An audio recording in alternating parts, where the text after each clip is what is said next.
In a fly-on-the-wall documentary, the United Kingdom Prime Minister Rishi Sunak reveals his experience of racism. That is according to The Guardian newspaper. On February 6, it published an article trailing the TV show, which amounted to a mountain made out of a molehill. Rishi Sunak has spoken about the racism he experienced as a child and how his parents were so determined he should fit in and speak without an accent, that he was sent for extra drama lessons. No, I didn't fall off my chair, or spit out my breakfast in surprise at the PM's revelations. The article then quoted the Prime Minister on more of his childhood memories. "You are conscious of being different," he told the deputy political editor of ITV News, Anushka Ostana. "It's hard not to be, and obviously I experienced racism as a kid." Discussing his Indian heritage, Sunak said his parents were keen for him and his siblings, a brother and sister, to fit in. His mother, he added, was particularly conscious of how her children spoke. "One of the things my mom was obsessed with was that we didn't speak with accents and we would speak properly," he said. "So she was keen for us to try to do some extra drama." "I think any form of racism is simply unacceptable," he continued, adding that when he speaks to world leaders, most people look to the UK as an example of how to get this right. Politically speaking, Sunak's story hits all the right notes of personal grit and British patriotism. These are excellent talking points to be highlighted in an election year. Sunak's parents sent their son to be educated at one of the country's most expensive private schools. He then went up to Oxford, earned his MBA at Stanford, and enjoyed a career in banking. That enabled the future Prime Minister to become independently wealthy in his own right. He then married the daughter of an Indian billionaire.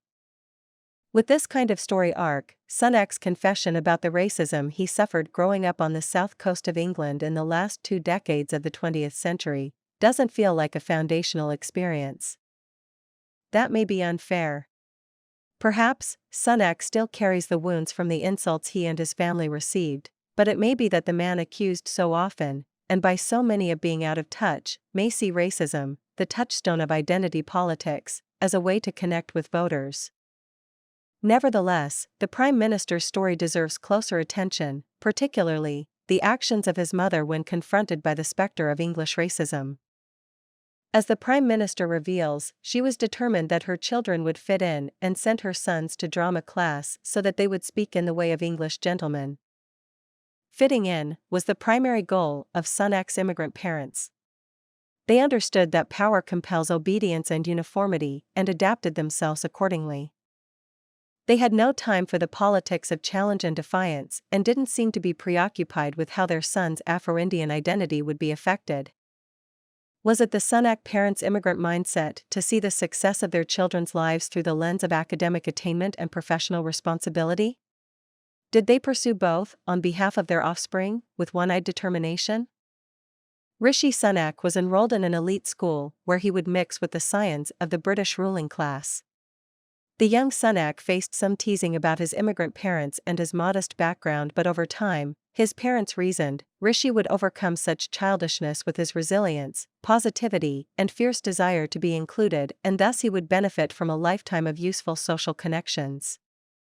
Touchingly, the Sunaks appeared confident that their son's race would not be a barrier to success, provided he had the required social manners and accent to go with his elite education. It may also be true that Sunak's parents concluded that their strategy couldn't lose. Either Rishi would profit from his social network and make his way in the United Kingdom, or his school and university education would give him the impeccable credentials and innate self-confidence needed to navigate the upper echelons of the economically powerful Indian diaspora. Looked at in this way, the Sunak parent bet has clearly paid off handsomely. To be fair, the Sunak family's faith in education as a route to power is no different to Jewish people's centuries-long investment in high learning and private business. This unwavering commitment to fitting in the face of fierce hatred and resentment, means that wherever you look, Jewish people are prominent in British public life. So do Black people have anything to learn from the Sunak family strategy for social mobility and professional success? Should Black parents register their children for Glee Club to give them an edge in modern Britain? Former Chancellor Kwasi Kwarteng is a notable example of a black child with a background similar to Sunak's, who has risen to command great power, if only briefly, in the United Kingdom. However, if recent polling data is to be believed, Kwarteng is likely to remain very much the exception in Black Britain. The Black British Voice surveyed more than 10,000 black people between November 2021 and March 2022. The poll provided research intelligence on topics such as Britishness, work, and education. Some 49% of respondents said they were definitely, or somewhat proud to be British. 45% said they were not really, or not at all, proud. There is no comparative data on the sense of Britishness felt by other ethnic communities. But anecdotal information does exist, which suggests that Asians in Britain, perhaps buoyed by the presence of the country's first Asian Prime Minister, are rather more confident in their Britishness than their black peers. It is hard to imagine the 45% of black Britons who are not proud to be British, sharing the faith of the Sunak family that education, good manners, and being well-spoken, are sufficient to surmount skin color prejudice.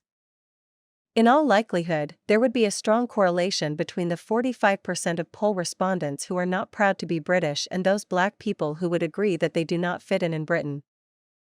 Reasonably, such people will conclude that Sunak's story proves that the only color that matter in the United Kingdom is the green of his parents' money and Sunak's own prodigious wealth.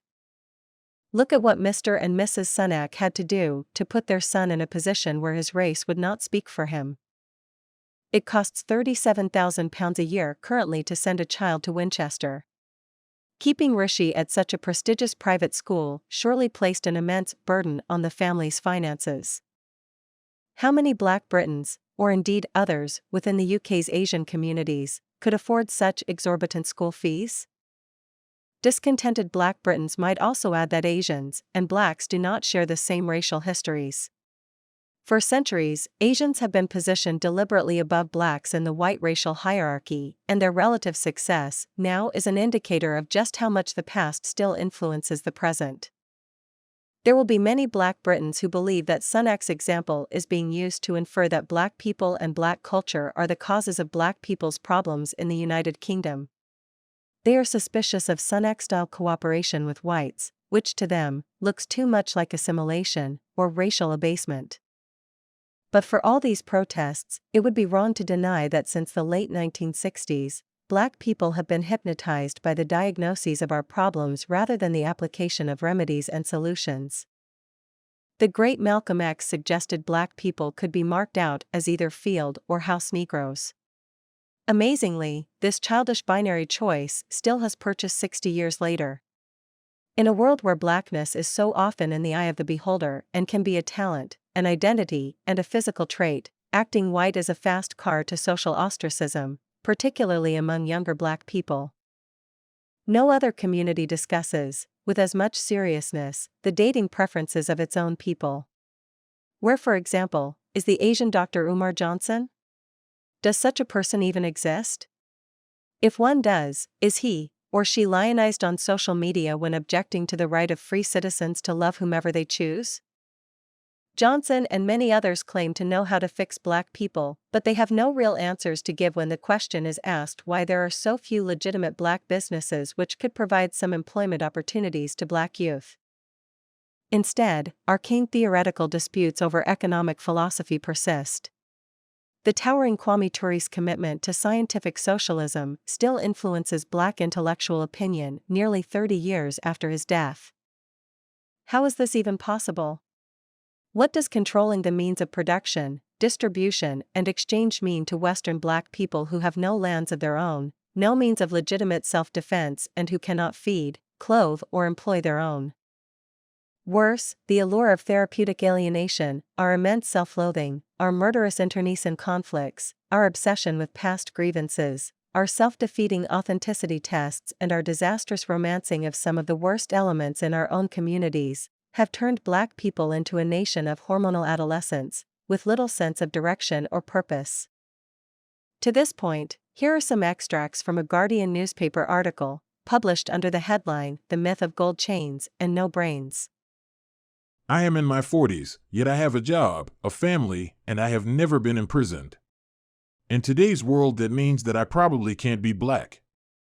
So who is that person looking back at me from the mirror? Have I abandoned my roots? The doubts last all of a dozen nanoseconds. After all, the roots of this country's black community lie in a group of ambitious immigrants who washed their hands of the colonial Caribbean backwaters so that their children could be middle-class lawyers, doctors, teachers, and accountants. The sickening truth is that having fought for 4 centuries to throw off the shackles of slavery, we are entering the 21st century, being tempted to volunteer for a new kind of bondage dash, a subtle psychological entrapment that the late Bob Marley called mental slavery. The horror is that this time we are willingly turning the key on ourselves and our own children. Coming from the street is the latest test of authenticity for us. We are only genuinely black if we speak Jamaican, wear expensive designer clothes, and reject anything that resembles formal education or scholarship. I don't blame young black men for the invention of this new mental ghetto, but every time I hear people who should know better encouraging them to believe that this kind of authenticity is anything other than a pernicious, racist trap, I want to tear them limb from limb. Some belong to our own community. The article was written by the journalist and the British establishment's race man, Sir Trevor Phillips, some 24 years ago. How much has changed since then in Black Britain? The 1970s Black Zionist movement has disappeared as British political interest in repatriation has withered. Black Britons now appear to have accepted that they will not be going home, or even going back to Africa. But have they fleshed out what permanent residence in Britain will now mean? Black Britons must see a future where they and their children will fit in, but perhaps not on the terms proposed by the country's ruling elite, conditions so readily accepted by the Sunak tribe. Perhaps a minority of Black Britons have read the lessons of the civil rights struggle and determined that central government is the key agent of Black emancipation. To this end, British blacks must harness the power of the state to the demand for racial justice and an end to systemic racism. Unceasing pressure must be applied to government institutions to keep whites conscious of their historic responsibility for our condition. This is the fuel for monument toppling, diversity programs, racial quotas, and demands for the decolonization of the curriculum. However, as strategies go, is soliciting white guilt and working the levers of state power the best that Black people can do? The Equiano Project publishes on its YouTube page a panel discussion featuring Sir Trevor and the American race critic Professor John McWhorter.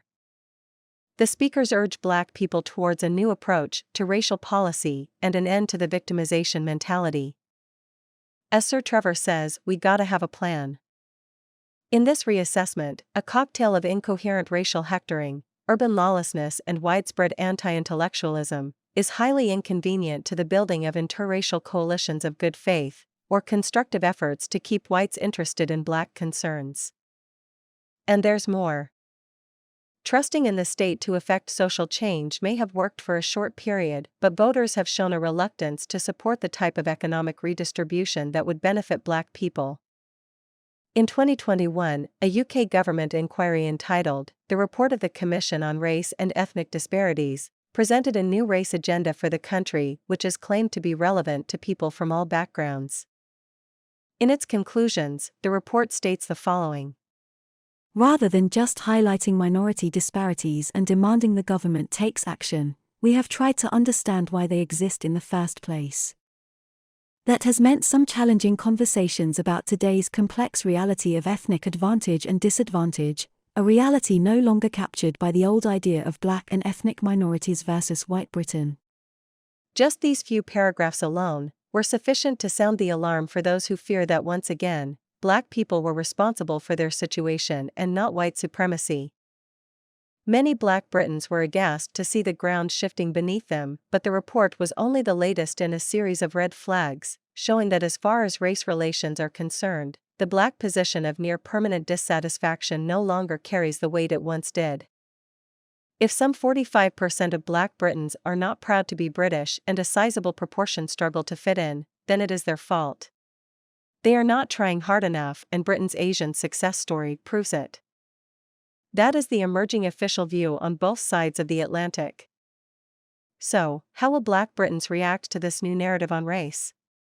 What options are open to Black people if the government is no longer a reliable partner for social uplift?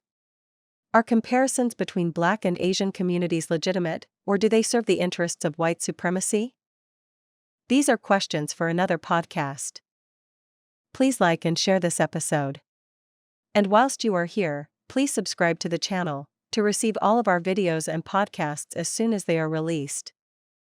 Thanks for listening.